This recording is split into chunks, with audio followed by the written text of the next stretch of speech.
So, you've started a political party. Congratulations! Now you're probably wondering how you're going to pay for, well, literally everything.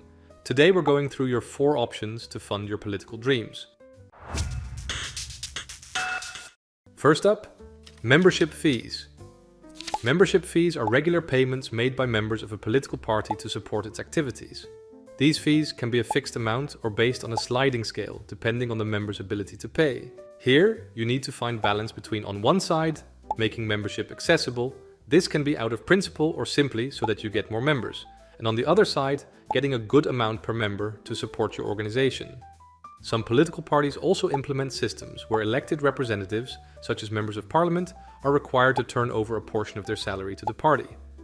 Some do this based on principle, such as socialist parties, while others do it more based on the need for money in the central organization. The pros of this option are reliable income. It provides a stable and predictable source of income. Members feel invested. It encourages a sense of ownership and commitment among members. Independence from single major donors. It helps maintain the party's independence from external influences. The cons are, unless you have a lot of members or very high fees, these fees won't cover large-scale campaigns. And high fees might scare people away and thus deter potential members from joining. Option 2. Public funding. Or, as I like to call it, government-sponsored democracy. Public funding is financial support provided by the government to political parties or candidates. This funding is usually distributed based on specific criteria, such as the party's performance in previous elections or the number of members. Public funding is usually strictly regulated to ensure fairness, transparency, and accountability. Because each country has its own regulations, no general advice about this can be given, except that strict adherence to the rules and regulations is very important. Especially during campaign times, accusations of inaccuracies, mistakes, or misuse can damage the trust voters have in the party. So while winning public funding has many upsides, be careful to do it all correctly. Every country has different rules, but one rule is universal. Don't mess this up. The pros to choosing public funding. It provides a consistent and transparent source of funding, helping to level the playing field, especially for smaller parties. Clean money. It reduces the risk of undue influence from private donors, thereby preserving political independence. Public trust. It encourages public trust by reducing the likelihood of corruption and financial misconduct. The cons, however, are paperwork nightmare. It often comes with extensive bureaucratic requirements, which can be burdensome for smaller parties with limited resources. Not enough for everything.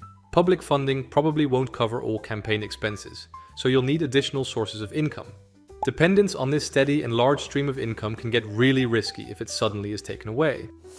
Option 3. Major donor funding, where rich people play political party patron. Private funding involves financial contributions from individuals, businesses, trade unions, special interest groups, or other private entities. This can include direct donations, sponsorships, or in-kind contributions such as free services or resources. But remember, if someone's giving you money, they might want something in return, and it might be more than just a thank you card. And even with the good donors that don't want anything in return, you need to pay attention, because rules are different in every country for how much and from who you can receive funding.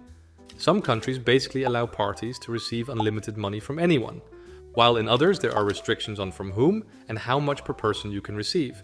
And then there are countries that allow almost no donations to political parties at all. With different rules per country, it is hard to give general advice about this. However, there are 3 general rules. 1. Make sure you know the laws that apply to your situation, and seek legal advice in case of doubt. 2. Transparency and disclosure are critical to avoiding conflicts of interest and ensuring public trust in your party. And 3. Make sure you have it very clear what you are willing to give in exchange for donations. Allowing influence from donors is a slippery slope. The pros of private funding are big money potential.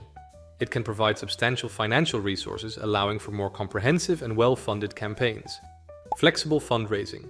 It offers flexibility in fundraising, as parties can target specific groups or high-net-worth individuals. Engaged supporters. It encourages engagement from private citizens and businesses who want to support a party's platform or agenda.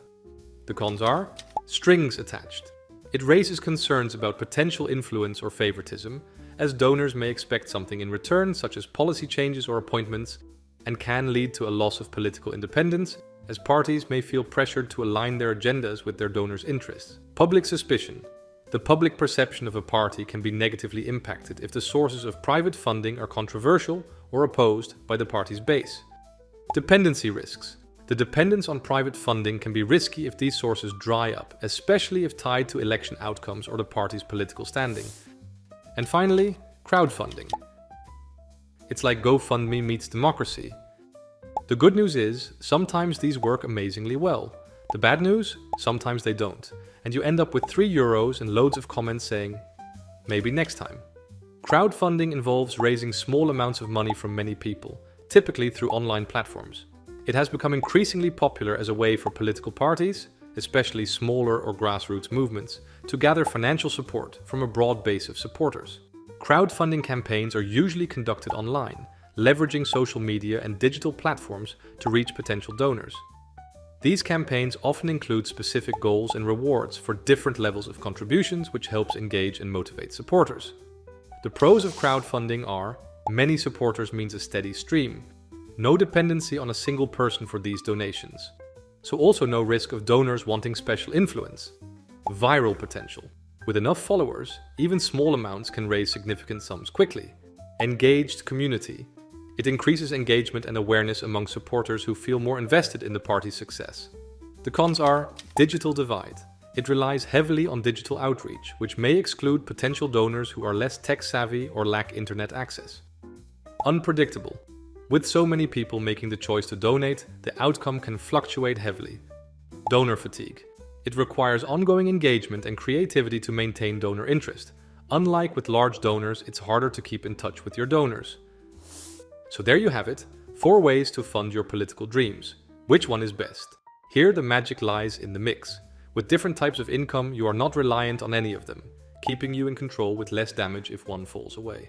And remember, be transparent, follow the rules, and maybe don't accept donations from anyone who insists on meeting in a dark alley.